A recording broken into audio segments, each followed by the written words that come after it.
Morning. আশা করি তোমরা সকলে খুব ভালো আছো এবং সুস্থ আছো। চলে আসলাম নতুন একটা ভিডিও নিয়ে। সকালে উঠে এই যে গ্যাস দেওয়ানো শুরু করেছি। কালকে বিকেল থেকে শরীরটা খারাপ ছিল, সকালে একটু একটু সর্দি ছিল, কিন্তু বিকেল থেকে প্রচণ্ড পরিমাণে শরীর খারাপ হয়। কালকে একবার গ্যাস দিয়েছি সন্ধ্যার দিকে, গ্যাস বাড়িতে আনাই ছিল, আজকে যে সকালে উঠেই দিচ্ছি। এরপর আর দুটো গ্যাস আছে, তারপর আবার গ্যাস দিতে হবে। কালকে তো ডক্টর দেখাতে যেতে পারিনি, অনেকটাই লেট হয়েছে। আজকে যে সকালবেলা এখন 9টার আগেই নাম লেখাতে হবে। দেখি ডক্টর দেখাতে যাই নাকি হসপিটালে যাই, কিছুটা তো করতেই হবে। যে পরিমাণে অসুস্থ হয়ে পড়েছে, একদম নেতিয়ে পড়েছে। কত কষ্ট করে গ্যাস দেওয়া হচ্ছে, এখন কেন জানি না চুপচাপ আছে, নাহলে তো কি কান্নাকাটিটাই করে তার কোনো ঠিক নেই। তো চলো সকাল থেকে ভিডিওটা শুরু করলাম, পুরো ভিডিওটা দেখো, আশা করি ভালো লাগবে। আর প্লিজ আমার ছেলের জন্য একটু প্রার্থনা করো যাতে তাড়াতাড়ি ও সুস্থ হয়ে যায়। কি কি আমার পাপাটা রে, আমার সোনা পাপাটা, ও হো ময়না পাখিটা, আমার সোনা পাখিটা আমার, ও আমার কুকলুটো রে, ও হো রে, কি কি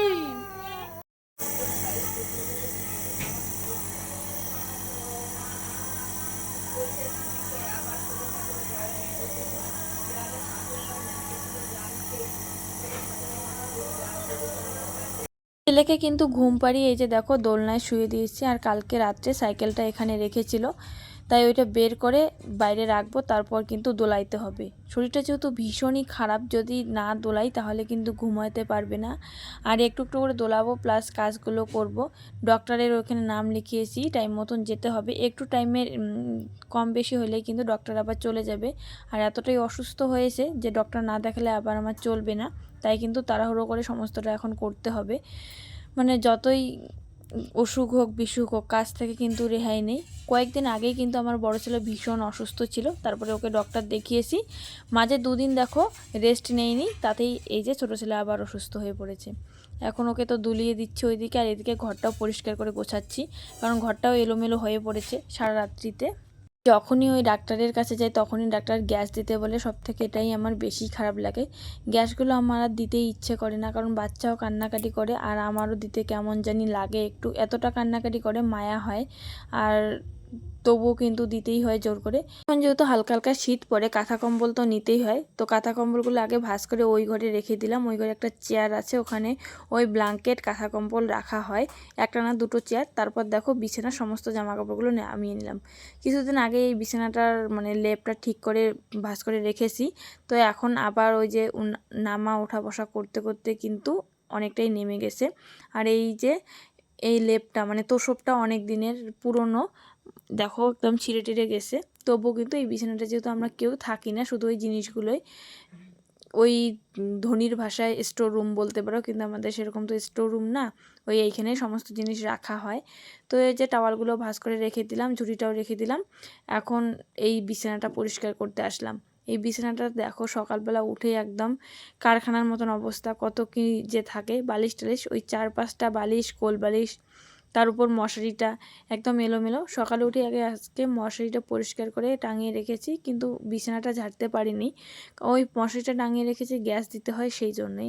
এদিকে বিছানাটা কিন্তু ঝাড়া হয়ে গেল, এখন যাব একটু রান্নাঘরে। তো এখন বানাবো একটু চিড়ে ভাজা, এটা খেয়ে একদম চলে যাব। এই যে এইখানে দেখো কি সুন্দর চিড়েটা, দেখছো? এখানে নিয়েছি একটু লবণ, সামান্য একটু হলুদ, এখানে তারপরে পেঁয়াজ কুচি, লঙ্কা কুচি, একটু চিনি। চলো বানাই তাড়াতাড়ি। এতে দিয়ে দিলাম একটু সাদা তেল, তারপর পেঁয়াজ কুচি, লঙ্কা কুচি। আমার কাছে একটু তেলটা কম ছিল, মানে তেল শেষ হয়ে গেছে বাড়িতে, একটু বেশি করে তেল দিলে বেশি ভালো হয়। আর পেঁয়াজটা একটু ভালো করে ভাজতে হতো, যেহেতু তেলটা কম ছিল তাই এরকম করে ভেজেছি। তারপর দিলাম চিড়ে, এখানে দিলাম লবণ, হলুদ, চিনি। চিনিটা মানে দিলে একটু মিষ্টি মিষ্টি হয়, ভালো লাগে। লঙ্কার গুঁড়ো ছিল না, জিরের গুঁড়ো ছিল না, ওগুলো দিলে আরও বেশি ভালো লাগে। তো যেটা ছিল সেটা দিয়ে আমি বানিয়ে নিচ্ছি। এভাবেও কিন্তু মোটামুটি ভালোই হয়েছে খেতে। এদিকে দেখো ভাজা কিন্তু অলরেডি হয়ে গেছে। আর এই যে এখন থালের মধ্যে নামিয়ে নিলাম। এটা কিন্তু গরম গরম একদম খেতে যাবে না, তাহলে কিন্তু মুখ পুড়ে যাবে, অন্য কোনো জিনিস আর খেতে পারবে না। এদিকে দেখো ঠান্ডা করে নিয়েছি, খেতে বসবো। ঠিক সেই সময় আমার বোন আমার ছেলেকে এনে করে দিল, তাই ওকে নিয়েই খাচ্ছি এখন। কি করব, কোনো উপায় নেই। এইদিকে দেখো আমার আর এক ছেলে দোলনায় ঠিক কী করছে, ও একদম উঠে পড়েছে, ও এখন কোলে উঠতে চাইছে, তাই আমার বোন আর কি এখানে ও ভিডিওটা করে দিল। আমি তো করতে পারতাম না, আমি খাচ্ছি আর ও সেই সময় ঘুমিয়েছিল আর ঘুম থেকে উঠলো। এদিকে কিন্তু আমার ছোট ছেলে ওই যে তখন শোয়াইছিলাম, আর বড় ছেলে তখন মানে ঘুরতে গেছে। ডক্টরের ওই জায়গায় কিন্তু নাম লেখানো হয়ে গেছে, 9টার মধ্যেই যেতে বলেছে, তাই কিন্তু একটু তাড়াহুড়ো করতেছি। এইদিকে জামা কাপড়গুলো সব ধুয়ে নিয়েছি, এখন মেলে দিতে এসেছি। আর দেখো আকাশে কিন্তু একটুও রোদের ছিটে ফোটা নাই, এখন কিন্তু 8:30 বাজে। এখন তাড়াতাড়ি করে স্নান করতে হবে। মানে সকাল থেকে একটু আকাশটা খারাপ, বৃষ্টি বৃষ্টি মতন, কিন্তু বৃষ্টি নেই, হাওয়া বইছে প্রবল। এদিকে দেখো তাড়াতাড়ি করে রেডি হয়ে নিয়েছি, মানে স্নান করে এসে একদম রেডি হয়ে নিয়েছি। এদিকে ছেলেকেও রেডি করে দিয়েছি, যেহেতু শীত পড়েছে একটু মানে ঠান্ডা ঠান্ডা লাগছে, তাই একটু ফুল হাতা জামা পরিয়ে দিয়েছি। আর সেরকমভাবে তো ফুল হাতা জামা কেনাকাটা করা হয়নি, তাই ওই যে আগের যে জামাগুলো ওগুলোই পরিয়ে দিয়েছি। এদিকে দেখো বড় ছেলে কীভাবে খেলছে, আর ও তো একদম মানে শরীরটা অসুস্থ হয়ে পড়েছে, তাই নেতিয়ে পড়েছে। আর বাড়িতে একজন রয়েছে, আর ফ্লাক্সটাও নিয়ে যাওয়া যাবে না, তাই আর কি একটু দুধ বানিয়ে নিলাম। বেশিক্ষণ টাইম লাগবে না, ডাক্তারের ওই জায়গায় নাম লেখানো রয়েছে তো ওই 1 ঘন্টার মতো লাগবে। 1 ঘন্টা তো দুধ রাখা যায়, আর 1 ঘন্টার আগেই কিন্তু ওকে খাইয়ে দিব, সেই জন্য দুধটা বানিয়ে নিলাম। এদিকে জুতো টুতো পরে রেডি। এদেরকে নিয়ে যখনই ডাক্তার দেখাতে যাই না কেন, প্রত্যেকবারই আমার সঙ্গে মা যায়, আমি যাই, আমার ছেলেরা। কিন্তু আজকে আমি একাই যাচ্ছি আমার ছেলেকে নিয়ে। আসলে বড় ছেলে তো বাড়িতে থাকবে, তাহলে ওকে মা আর কি দেখাশোনা করতে পারবে, তাই আর কি আমি নিয়ে যাচ্ছি। আর ওই ঘুরে ফিরে যদি আমরা মা মেয়ে যাই, তার উপর 2 ছেলেকে নিয়ে যাই, ঘুরে ফিরে একই সমস্যা ফেস হয়, তো তাই একাই যাচ্ছি। এদিকে দেখো বড় ছেলেকে টাটা করে দিলাম, আর ছোট ছেলেকে একটু ঠাকুরের কাছে প্রণাম করিয়ে নিলাম। আসলে ওদের প্রণাম করা একটা অভ্যাস হয়েছে, প্রত্যেক দিনই বাবা মা মানে প্রণাম করায়, তো সেটা। এই যে এখন আমরা রেডি হয়েছি, ওই যে আমার ছেলে, বড় ছেলে আছে, ছোট ছেলেকে নিয়ে যাচ্ছি। ওইখানে চৌপতি দিকে টোটো নিব, চলো একাই যাচ্ছি। কোথাও যাওয়ার সময় চৌপতিতে এসে কিন্তু কয়েকটা মিনিট দাঁড়াইতে হয়, তারপর টোটো পাওয়া যায়। আজকে একদম এসেই টোটো পেয়েছি, তারপরে টোটোতে করেই আর যাচ্ছি। আর টোটোতে ওঠার পর এতটা পরিমাণে ঠান্ডা লেগেছে কি আর বলবো। এমনিতে তো আকাশটা দেখেই বুঝতে পারছো, তার উপর সোয়েটার পরি নেই, স্নান করেছি, ঠান্ডাতে একদম কাঁপনি উঠেছে শরীরে। আর আমার তো ছেলের একটু জ্বর এসেছে, মানে একটু জ্বর বলতে কি মোটামুটি জ্বর। রাত্রিবেলা যেহেতু জ্বরের ওষুধটা খাইয়েছি, সকালবেলা একটু কমেছে। এসে দেখি মোটামুটি কিন্তু ভিড় হয়েছে, আসলে ডক্টর নাকি বসে 9টার দিকে, আমি ওই 9:30 10টার দিকে এসেছি। আর আমার সিরিয়াল নাম্বার ছিল 19 নাম্বার, 19 না 21 এখন আর মনে পড়ছে না।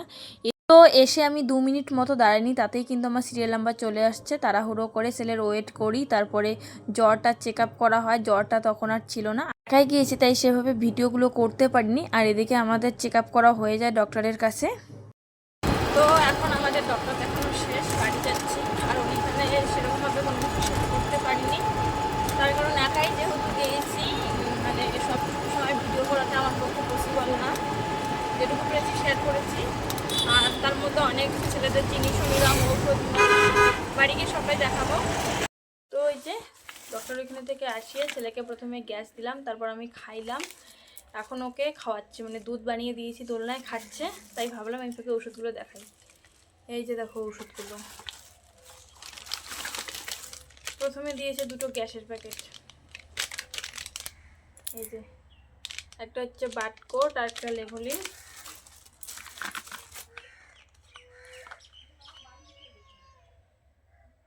এটা হচ্ছে কাশির, মানে বুক যে কফ জমেছে, বুক ব্যথা।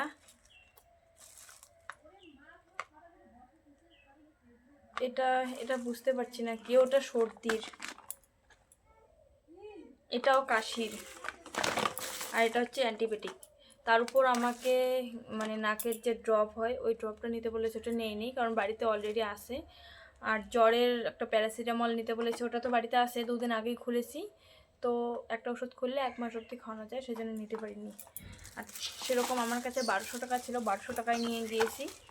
কেবলমাত্র আমি 50 টাকা রিটার্ন নিয়ে আসলাম বাড়িতে। বর্তমানে আমার শেষ সম্বল 50 টাকা। আর এই যে গ্যাস কমপক্ষে তো 15 দিন চালাইতে বললো। এগুলো একটা গ্যাসে মানে একটা প্যাকেট, ওই 2টো প্যাকেট মিলে 4 দিন 5 দিন যায়। আবার 2টো বাচ্চাকে দিলে বেশি দিন যাবেও না। যে ওষুধ ওকে খাওয়াবো এখন, দুধ খাওয়া হলে জানি না কি হবে। চলো দেখতে থাকো। এখন আবার শুনলাম মানে আমার বোনের বর নাকি আসতেছে হঠাৎ করেই, এমনিতে তো বাড়িতে বাচ্চা অসুস্থ, আবার আসতেছে, মানে ভালোই লাগছে না আমার কোনো কিছুই।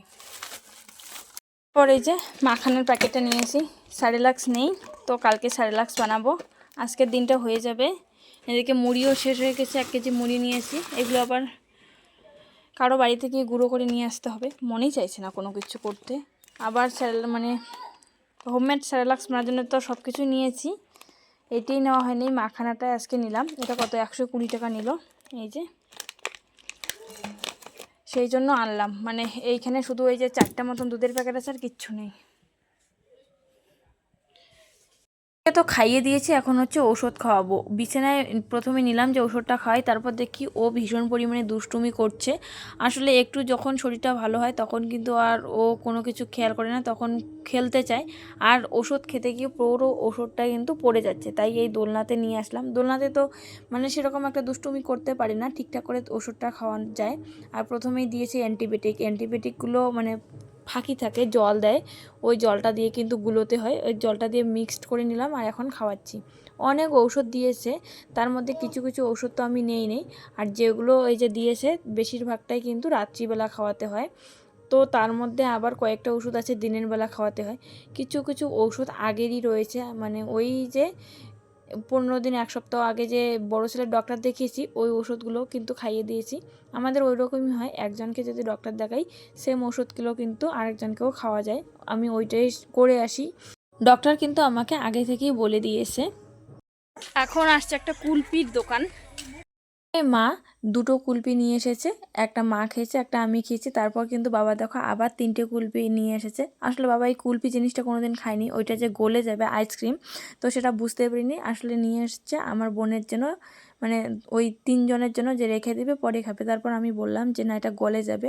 তারপর কিন্তু মা একটা খায়, আমি একটা খাই, আর বাবা আর একটু খায়, মানে একটু খায়, খেয়ে কিন্তু আর খায় না। এদিকে দেখো তারপর 2 বোনের জন্য, মানে আমার বাড়ির পাশেরই 2 জনের জন্য আবার 2টো করে কুলফি নেওয়া হয়।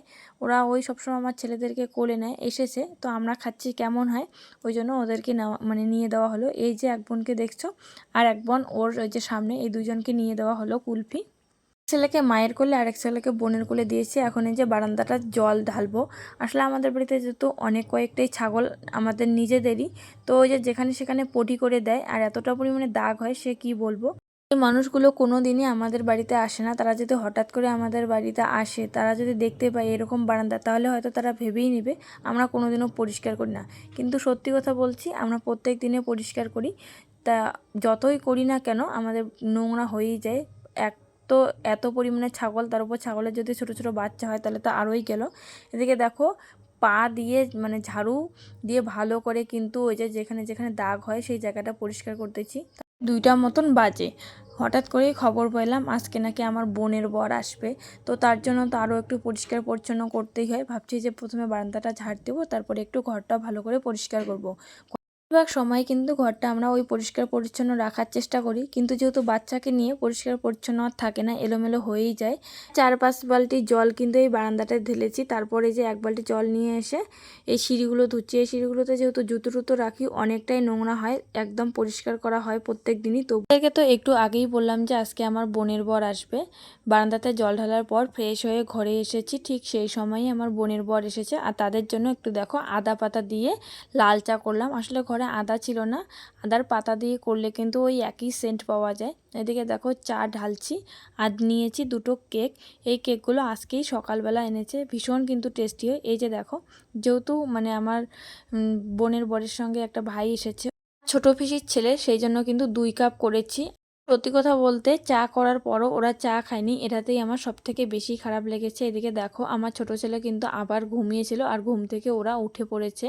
আর ঘুম থেকে উঠেই দেখো দোলনাতে একাই একাই কীভাবে খেলছে, তাই তোমাদের সঙ্গে একটু শেয়ার করছিলাম যে এখন আর না ওরা দোলনাতে থাকতে চায় না।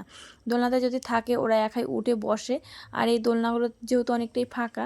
এদিকে আমি নিয়েছি বড় ছেলেকে কোলে, ওইদিকে ছোট ছেলে দোলনাতে মানে শুয়েছিল, অনেকক্ষণ থেকে ডাকাডাকি করছে। তারপর দেখো কি কাণ্ডটা এখন। কিরে বেটু, ওই বেটু,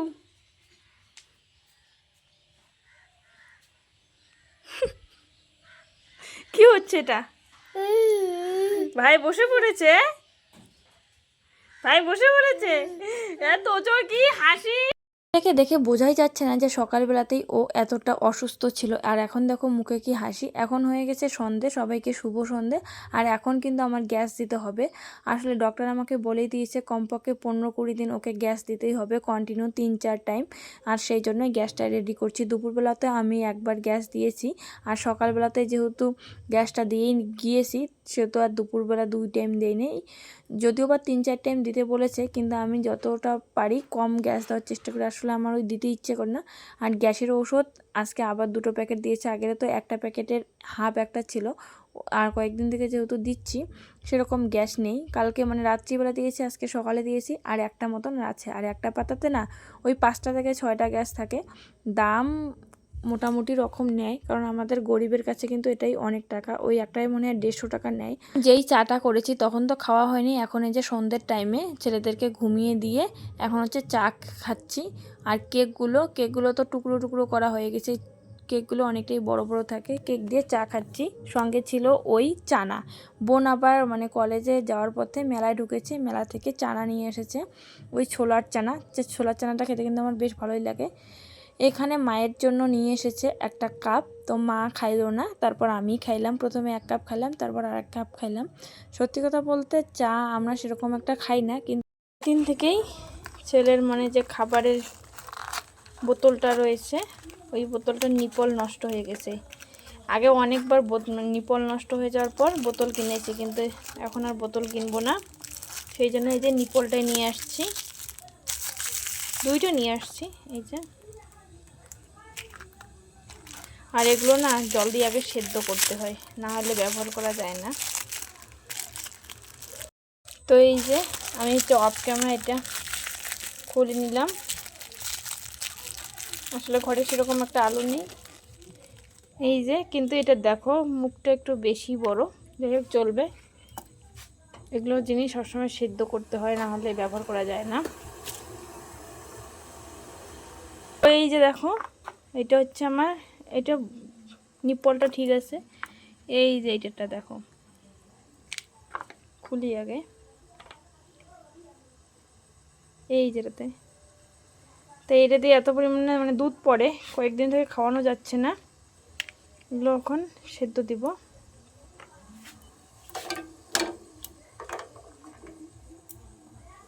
অল্প একটু ফুটাইলেই হয়ে যাবে। এগুলো সিদ্ধ দিলে ভালো হইতো, কিন্তু ধরবে না। এগুলো আমি